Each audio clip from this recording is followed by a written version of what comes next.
What's going on out there, y'all? It is the franchise guy, aka the franchise kid, aka Young Sporty, back with another volume here, another episode, volume 13, episode 13 of Welcome to the Franchise here. All right, I'm here to come back with another episode. Of course, the playoffs this week in the divisional round just ending. And what I want to do with this volume right here is just get straight into a little bit of the aftermath, with the results here with some of the playoff teams that are now bounced out of there.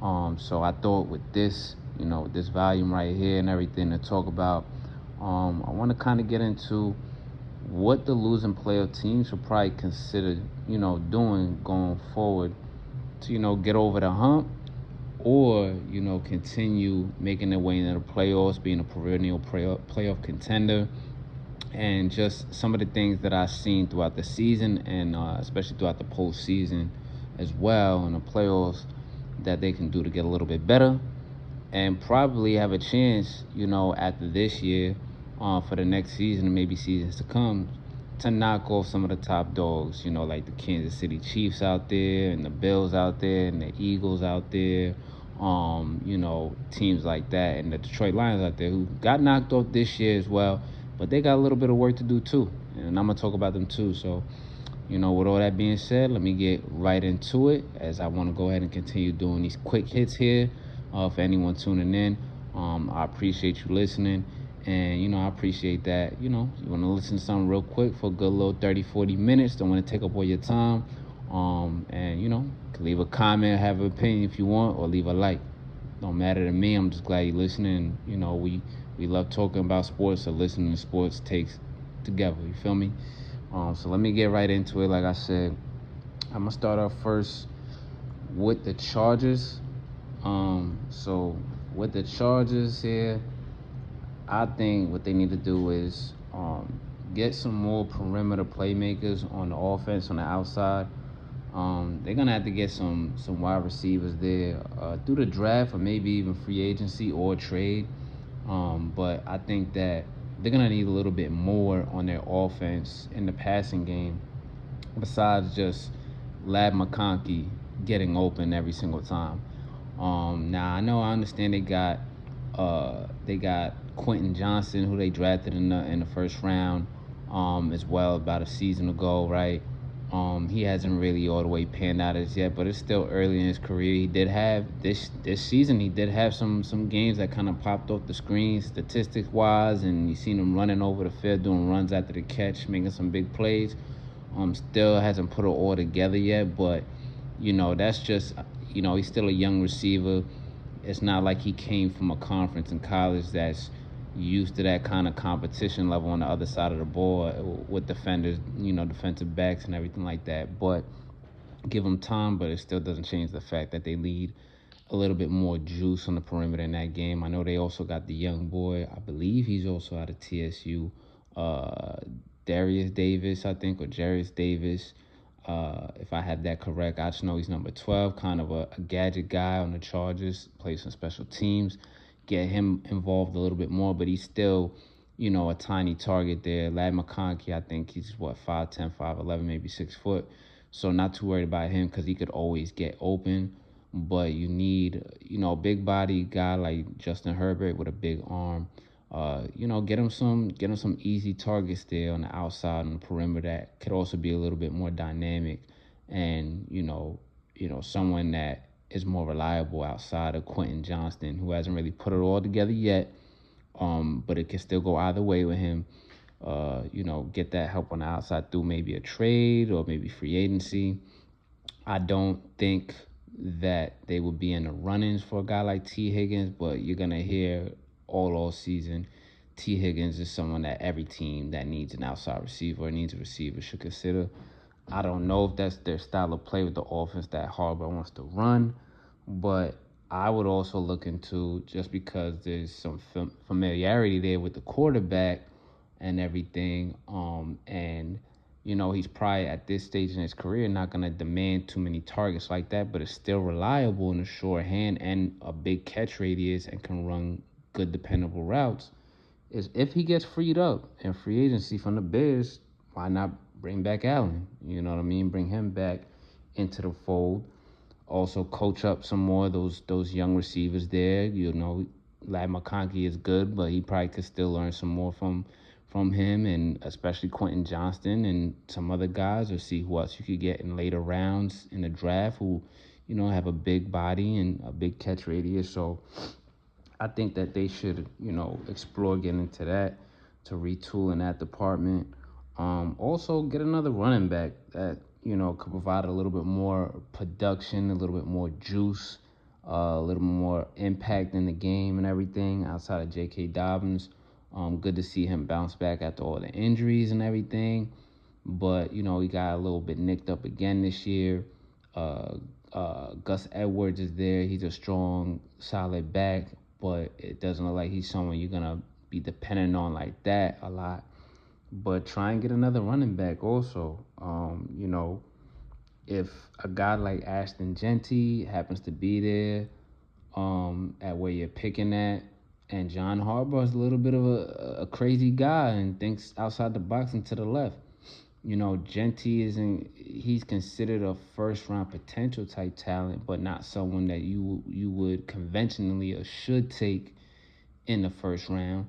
But shit is different now. It's 2025. You do what the fuck you want. Niggas was saying that about Jahmyr Gibbs, and the Lions did all the shit they did in that draft, and they was like, fuck it, we taking him like 15 or some shit like that, right?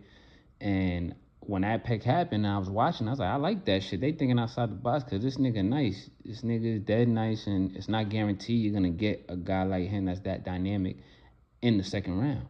So you might as well just do it now and know how to coach him and scheme in the right way. So, you know, the Chargers, if Genty's there, maybe get a running back like that or something. And then, you know, after that, you're gonna have to retool on the edges too. They got the young boy that's been doing good off the edge. Hawaiian last name. I don't want to mess it up. Tui Malau, something like that. Well, I did mess it up there, but if you do pay attention to the Chargers or you've seen some of their games and highlights, he's a guy that's on the come up. So he's good on the edge, but they should still consider retooling on the edge and get ready or prepare for Bosa or Mac to leave. So I think that's what the Chargers got to do. Next, I'm going to move on to the Steelers. So here's what I think real quick on the Steelers. Keep Tomlin for at least, you know, one more year or two. And if, you know, if he does come out in the draft, I'm not sure if he declared that or anything like that. Like, I think it's fair to say you could consider drafting a Jalen Milroe in the second round if he drops that far, or maybe in the first where you're at. Because you know how it goes with the draft process and everything. Once niggas have their pro days or get invited to the combine, or little rumors start coming up and motherfuckers talk about niggas shooting up the board that probably shouldn't be shooting up the board. Wherever they're picking at now, which is probably like the teens or the early 20s, you should consider that. Getting Jalen Milroe right there. I mean, get your version of Lamar. You know what I mean? And I'm not saying that like he is Lamar or he could be that. We don't know yet, but he kind of has those skill sets and those tools. And whereas when Lamar was drafted at the end of the round, when he was taken by the Ravens, he didn't start right away. They still had Joe Flacco. And you're in a situation here where my next point here, what they should do is keep Justin Fields, right, who's also a mobile quarterback. You know what I'm saying? Try to develop him a little more and try and squeeze out a good season from him as well, so you can stay at least in the fight or stay in the playoffs. And you know what I mean? While Jalen Milroe learns the game a little bit more from the sideline, or learns the game, and he's kind of right now a shadow kind of talent of what Justin Fields could do. You know what I mean? So that your offense is now building a foundation of being used to playing with a quarterback like that. Because you see it through this playoffs this year, you see it through the playoffs last year, you see it through the playoffs the last 5 years now or more maybe. You got to have a dynamic playmaker at quarterback. that can also throw from the pocket, but if they have to move their legs or run around a little bit and make some off kilter throws, you know what I mean, to make them big plays, you gotta have that now. So go and get your version of Lamar, which is Jalen Milroe, which is, I mean, I'll say a very, very poor man's version of Lamar Jackson. I don't even think you can say that because Lamar Jackson's like a 1 of 1. But, keep Justin Fields, try and develop him some more. And like I said, squeeze out, I guess, whatever production you can for him for another season that could probably get you in the wild card again. I get that's not what you want as the franchise there. You want Super Bowls, but, you're trying to still build something while being competitive at the same time. I think that's always a good philosophy that you have to have as a football team. So they should do that, and on top of that, get a more innovative and creative OC. I mean, Art Smith probably got to get out of there, so start getting more creative and innovative on the offensive side of the ball, because, their offense has the players and has some tools that this can be a dynamic offense, but they're not being schemed or coached that way. So that's something they definitely got to consider. So that's what I feel right there on the Steelers. Next, I'm gonna go get into it with the Broncos. The Broncos, I think what they need, what they could use or they should consider going over the hump is get some running backs and receivers that are just a little bit more dynamic to really pop shit off for Bo Nix for real. Because, we seen it, Bo Nix, he got an arm. He got some pop to his arm. He could run around, so you could do some crazy schemes with him on offense. Also, little RPOs, jet motion, or, jet motion RPOs and everything, but also throwing the ball downfield or getting the ball to receivers that could do a little, make guys miss or be dynamic or they're like really speedy or something. Same thing with the running backs. It seemed like whenever I did catch Broncos games, not that they were my favorite type of games to watch, but whenever I did catch Broncos games, the highlights, it seemed like their running backs, while they're just getting hurt or they weren't really a big dynamic element. But to their credit, I could say, it was still good sledding for them. They did have some games where it was always 3.5 yards a pop, 4 yards a pop, 4 yards a pop, 4.5 yards a pop on every carry.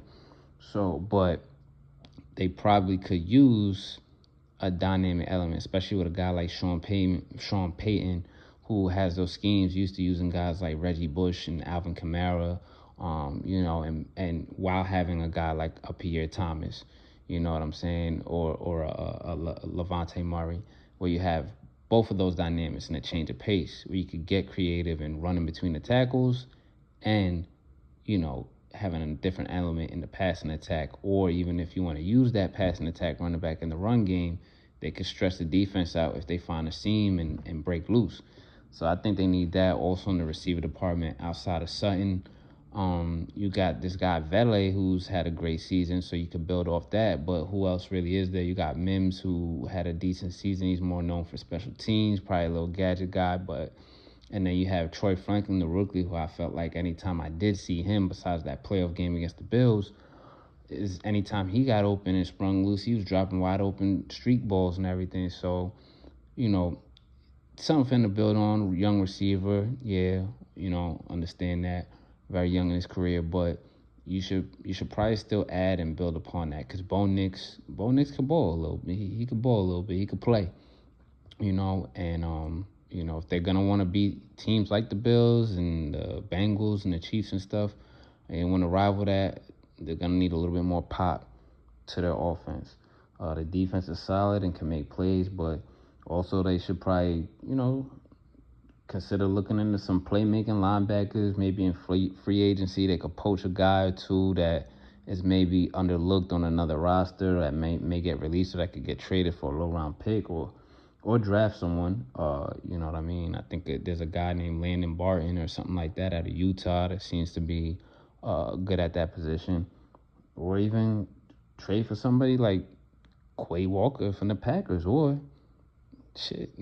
Demario Davis. Hey, Sean Payton's familiar with them, with his game. He still got juice in the tank, and he could ball and lead that defense. So I think they should consider those things to stay in the playoffs or get over the hump.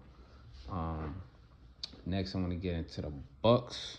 So the Bucks, I think they need to get some more pass rush. They need some edge rushers that could really, fluster and get to the quarterback and make some plays back there.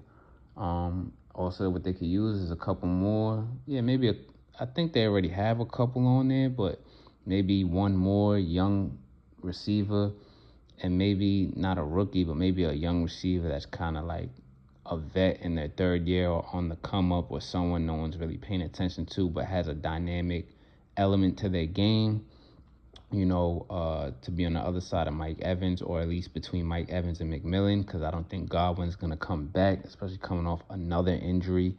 And they should also think about doing the same thing and retooling with the defensive backs. So I think if they do things like that, it'll definitely get them back into the playoffs and probably deep into the playoffs. They just got to get that pass rush right. And keep that passing game going. We're retooling with receivers. I think that will be a part of their success if they keep retooling the same way on defense and on offense with the brand of football and the style of football that they like to play.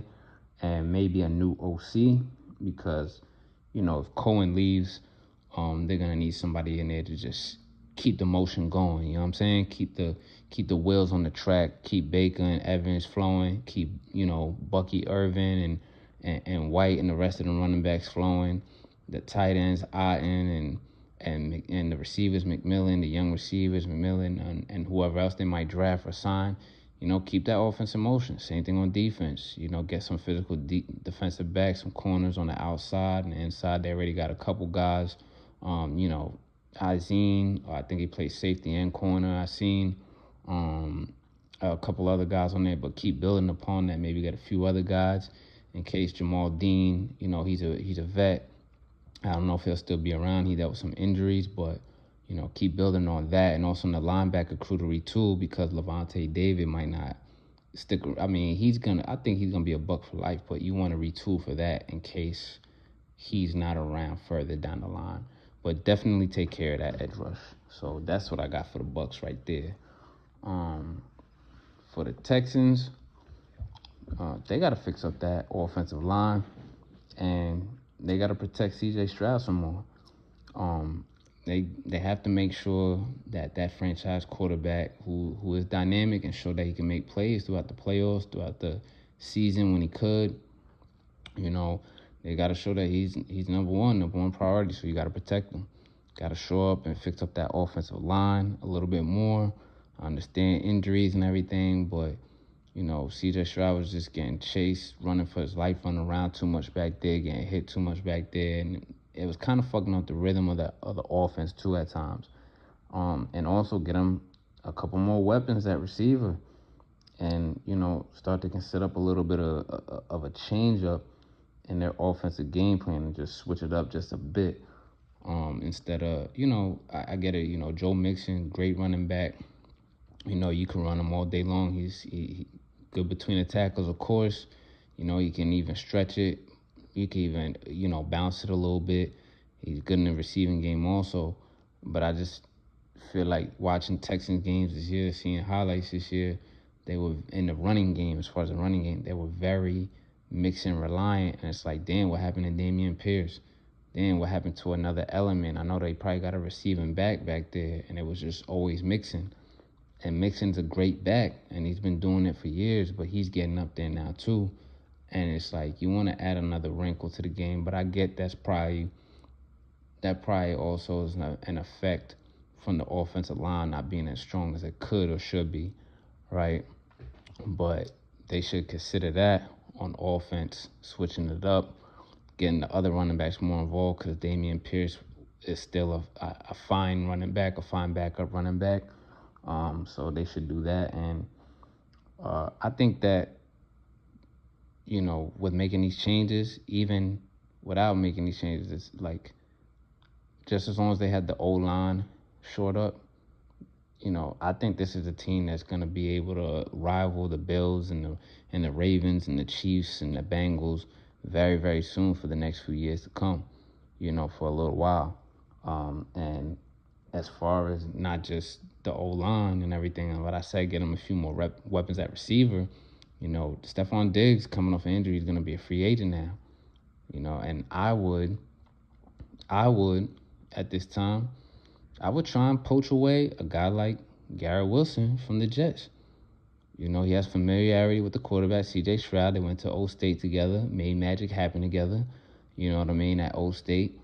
And he is another element. You got Nico Collins, who's a big body playmaker, go downfield, push defenders, or push defenders off the line with that leverage. You got, you got your tight end that does his thing. But with the other receivers, like I said, Stephon Diggs going to be a free agent coming off a torn ACL.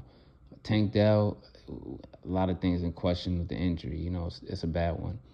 And then you have that other element, the other dynamic of a route runner, you know what I mean? A route runner, and he's speedy, and he's familiar with your quarterback, and he's a receiver that has the value that you need in the playoffs because he's not doing anything in New York by not getting in the playoffs.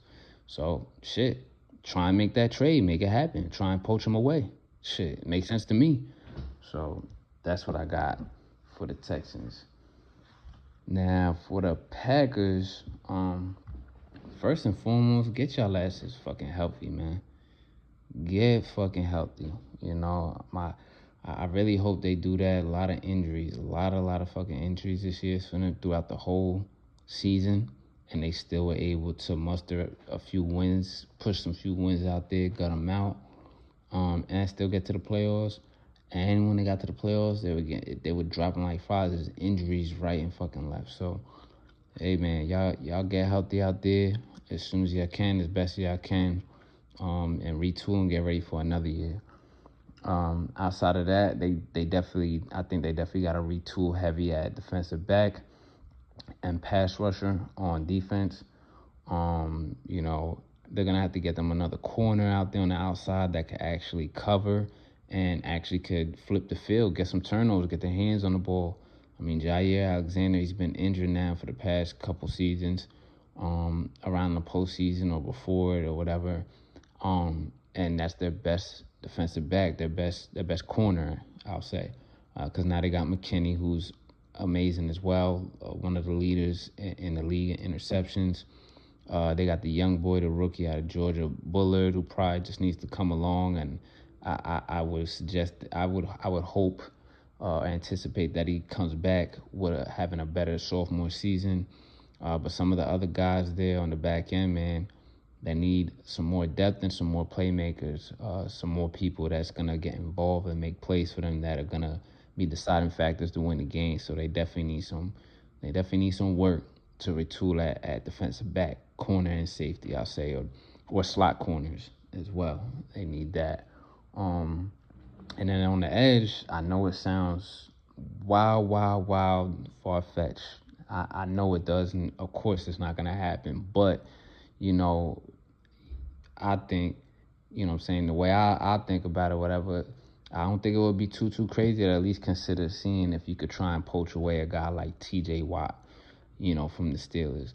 I know what it would command and what it would take, so that kind of take away what I previously just said. We're trying to, should maybe draft a corner, or maybe get a corner or something like that, or shore the defensive backfield or whatever. But like I said, we know that's not going to happen. So then realistically, the next option still to short that pass rush is maybe look into and consider trying to get Joey Bosa from the Chargers. I don't know if he's going to be a free agent or not, but it seems like he is or might be. Even if he's not, I think that he's available to try and poach away where you're not going to have to give up, you're not going to have to give up half the fucking house to trade for him. You know what I'm saying? So consider getting a guy like that on the edge, on the other side of Gary. Try and do that to short the defense. Like I said, just another corner, but also get maybe one or two more reliable receivers that are healthy. You know what I mean? At least one that's a big target. And like I said, everyone's going to be like, hey, T. Higgins. And they should consider him too. I could see T. Higgins in that offense, and T. Higgins with Love could take that to another level where they also already got the running game going on. But all the receivers get hurt. Jaden Reed, always hurt. Christian Watson, always hurt. Romeo Doubs, he'll have 3 or 4 good games, and then he'll stub a toe, fall on the side of his ear, you know what I mean, or something, someone stepped on his ankle, he's hurt. Shout out to Dontavian Wicks, though. I mean, when he has to fill in, he balls a little bit. You know what I mean? He balls a little bit. But, you're going to need a little bit more now. Some retooling, some replenishment when those other 3 niggas always get hurt. But definitely get a big target on the outside at receiver or maybe get a few other depth guys in the draft. Get some young guys, because I think that's a team that is really good at drafting receivers, retooling at that position, and they're good with bringing in young guys from the draft or whatever to keep their offense or their team in motion. But they got to do something there for sure, because those guys are always getting hurt. And then just a little bit of retooling on the offensive line as well in case of injuries, because the injuries on the offensive line killed them in the playoffs this year. And they got to protect Jordan Love also. They got to protect him because he got hurt too many times this year.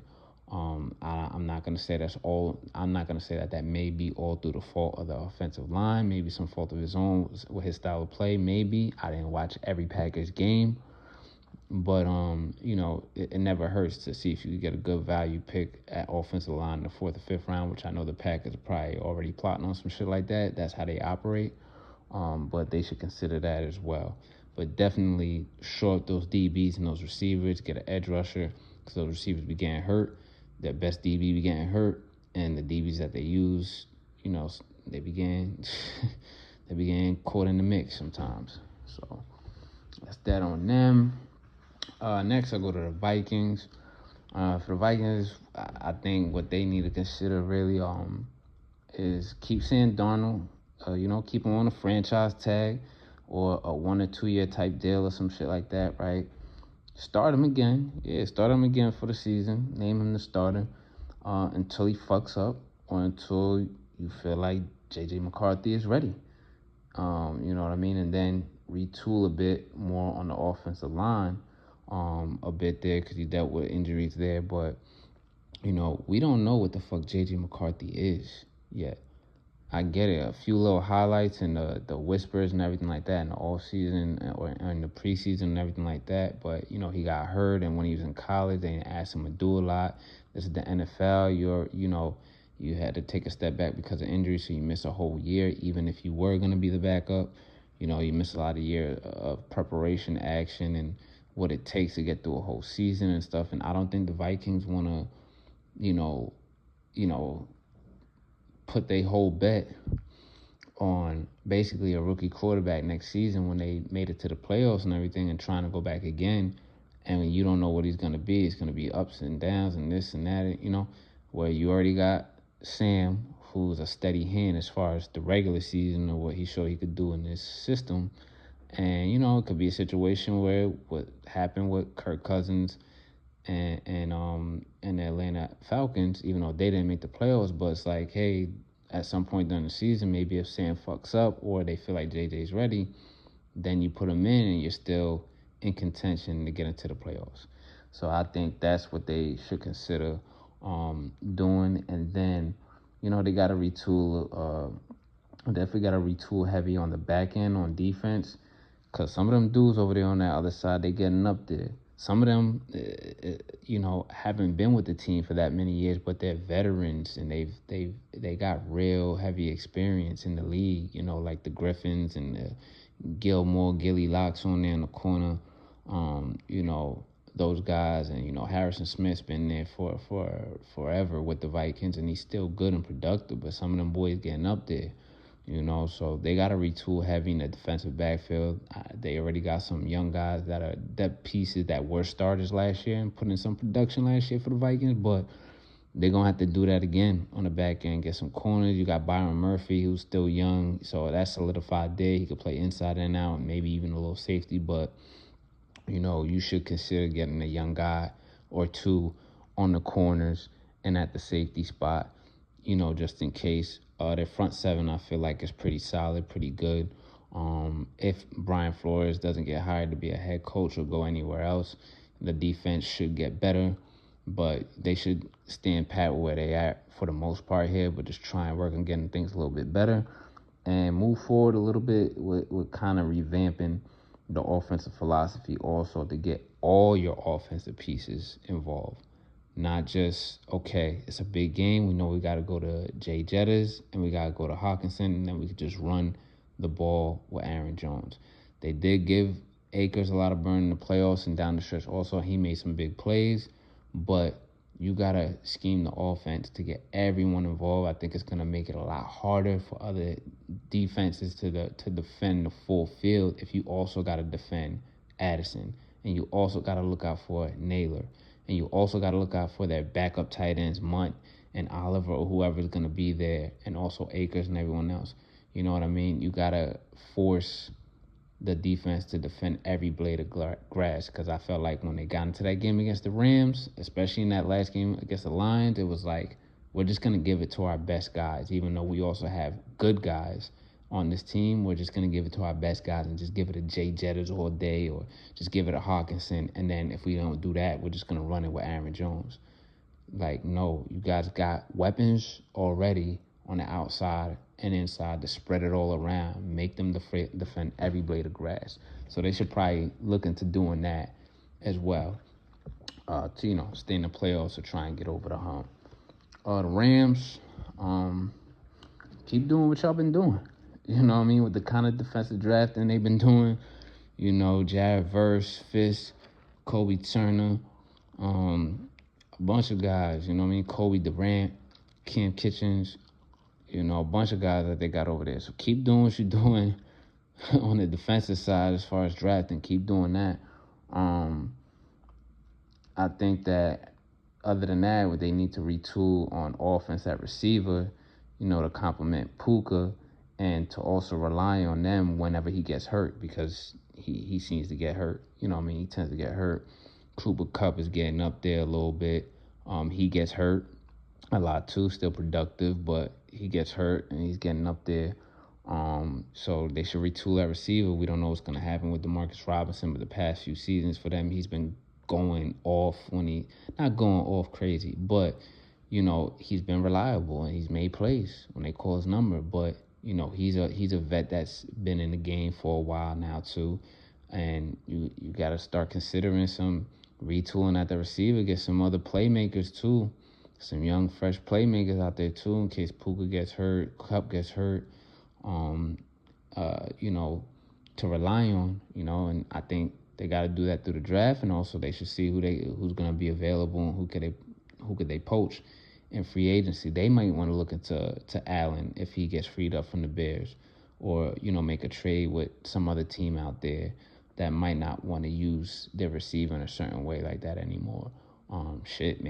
Maybe even do a Hail Mary for Jacoby Myers, because with the Raiders, who knows what's going to happen with them in their situation right now. So that would be kind of crazy, but that's just a crazy little idea that just popped in my head right there. But they should retool that receiver and, try and draft whatever QB they can, I guess, between the second and fourth round. Just in case and everything. Matt Stafford's still productive, still good, but he's up there too. Big vet, logged them miles on the arm, logged them miles on the field and anything like that, still doing it. You know what I'm saying? But they should consider drafting a quarterback between the second and fourth round, somewhere in between there that they can coach up and develop. You know what I mean? Because, in that system, they could probably do that with any type of quarterback. I think that that nigga is dead nice. I think he's dead nice in his system that he could do that. So, maybe if they can in the second round, draft like a Jalen Milroe or someone like a Jackson Dart or some shit like that can be coached up and into a decent to good, quarterback, backup to starter, especially in that system, in that McVay system. So I think they should do that also. And that is something that could probably help them stay where they're at and keep progressing, because if Stafford gets hurt, they probably got a young dude that might be ready. And motherfuckers got to start getting ready to accept the fact that wherever you draft these QBs now, especially since they have so much time in college football now with NIL, and they have so much time before they get to college learning to be a quarterback and how the system works and slinging it around, motherfuckers gonna have to get used to the fact that you can probably fuck around and draft your team's next fucking Brock Purdy in the 4th or 5th or 6th or 3rd or 2nd round, even though they're not a first rounder or it's not a QB, in quotes, air quotes, rich draft. And you just have a quarterback there. I'm not saying Brock Purdy's like that nigga like that, but you got a quarterback that's at least still keeping you or getting you in the playoffs or competing, helping your team compete to get you in the playoffs while the rest of your roster is building out and filling out there in key spots. So, you know, they could do that too.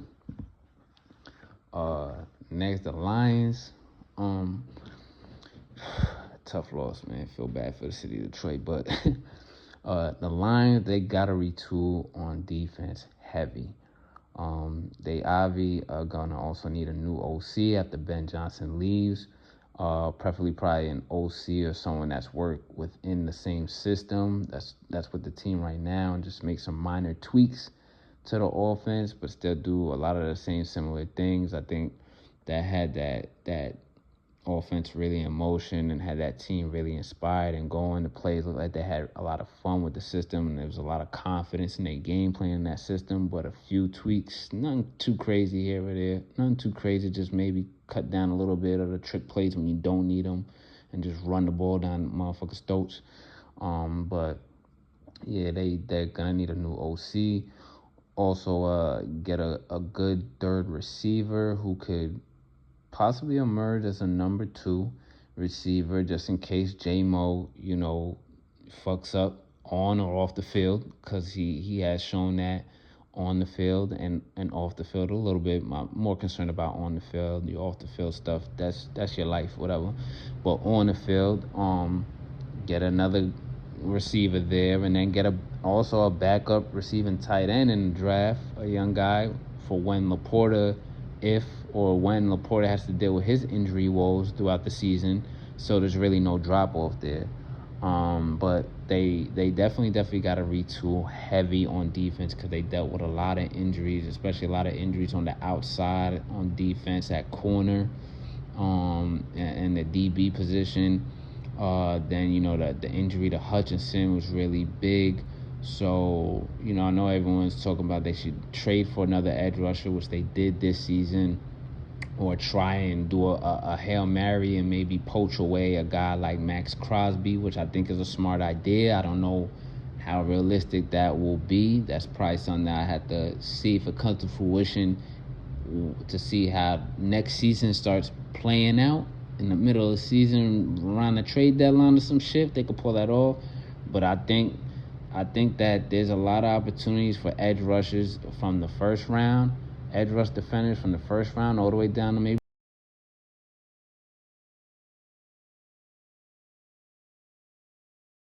Yeah, I think there's a lot of edge defenders from the first round, maybe even all the way down to the 4th round or 5th round, that you could take a flyer on and draft them, and they get them in that system and get them rocking with the Lions and shit. So I think they should definitely draft the edge rusher.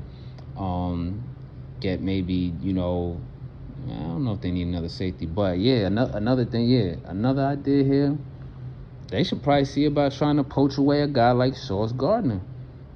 A guy like Sauce Gardner, get a corner on the outside that is going to cover and stick to guys. Poach him away from the Jets.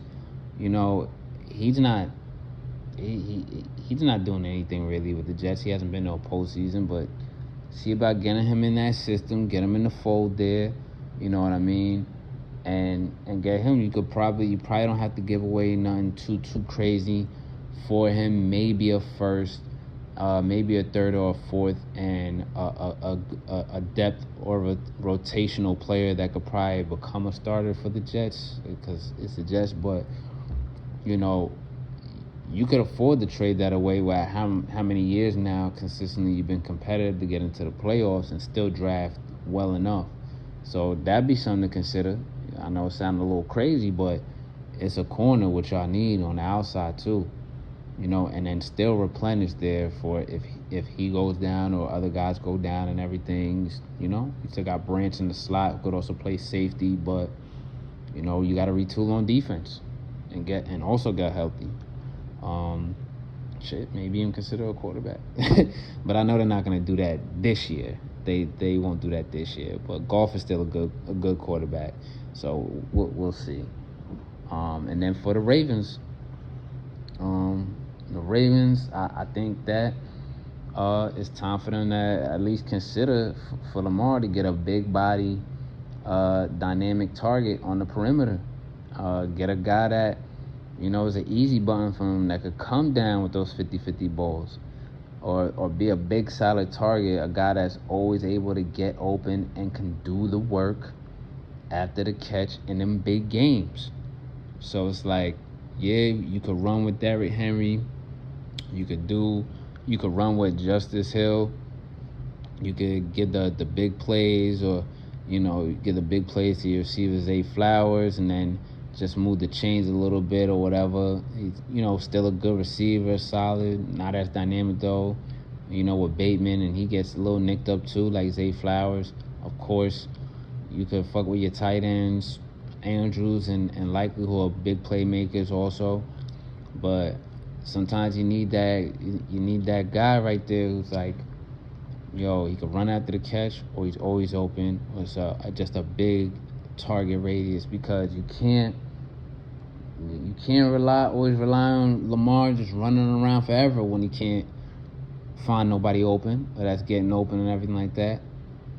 And Lamar took some hits this postseason, and he took some hits in some games leading up to the postseason, and at this stage in his career, they're going to add up. And at this stage in his career and where he's at, with the style of play he's been playing, the body be keeping score and shit, right? So, you're probably about 2 good hits or 2 good injuries away from not being able to finish what you started, to really finish the job. So, I get it. The offense is run-centric, Lamar and Travis Henry-centric, and then when it comes to the pass game, it's, for the most part, it's always been tight end-centric and everything like that, which is great. But outside of that, you got Zay and you got Bateman. But who's that third guy? And I'm not even necessarily saying this person needs to be a star receiver or something like that. But, just a guy who's, a guy that is just a dog. You know what I mean? He's, I could get open. You need me to get open and make that catch and get hit after that? Cool. And I hold on for the first time? Cool. Oh, you need me to run this route and then, run a 5-yard in or 8-yard in route, and then, take it 50 yards or even take it to the house or break these tackles right now and everything like that? I got you. You know what I mean? When defenses may be able to maybe lock up Zay Flowers, or if you need Lamar to settle down and like, hey, let's not go for the big play right now to Zay Flowers. Or, you know what I mean? If they're locking up Isaiah Likely, or if Mark Andrews is in a funk and has a couple drops to start the game or in a key part of the game, and you need them outside the numbers plays or a downfield play or just a nice slant with an easy target, easy radius, and he might break it for a big game. Just that added element to the offense. I think their offense is still great. It's awesome. You know what I mean? But through the years, even before this year and the year before that, I've always said that for Lamar. I was like, man, if Lamar had a big body target on the outside of the numbers also, because he got them with the tight ends, Isaiah Likely and Mark Andrews still like that, but if he had that and a guy that could do some more of the work for him also after the catch, that could add another element that Scary was trying to stop this offense. And, as far as on the defensive side, I think they gotta make some tweaks to their philosophy a little bit in the scheme.